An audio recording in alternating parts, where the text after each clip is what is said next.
কিরারি এত মন খারাপ কেন? গার্লফ্রেন্ড ছেড়ে দিল নাকি? আরে না রে, একটা স্পিন ঘুরাইছি, দেখি সব টাকা শেষ। বলিস কি ভাই, সব টাকা মানে কয় টাকা শেষ? সত্যি কথা বলতে আমার কলেজের সেমিস্টারের সব টাকা শেষ। সেমিস্টার ভাই, আপনি তো গেম খেলবার জীবনই খেলা লাইছেন।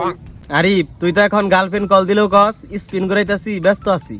আর এইদিকে আমাগো গার্লফ্রেন্ড তো দূরের কথা, একটা মেয়ে বান্ধবীও নেই।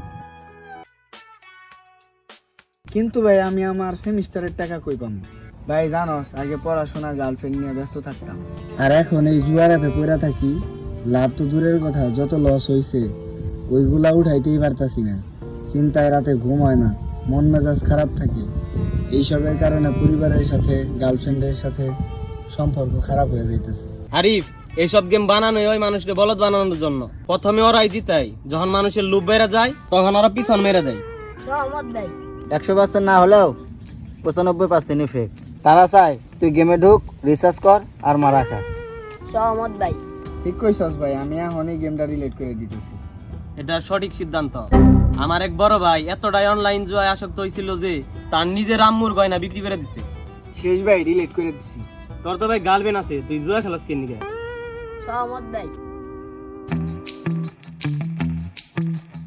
কিরে কি অবস্থা সবার? কালকে রাতে তো ঝড় আপনার নামাইছি, প্রথম রাত্রে 3000 কামাইছি।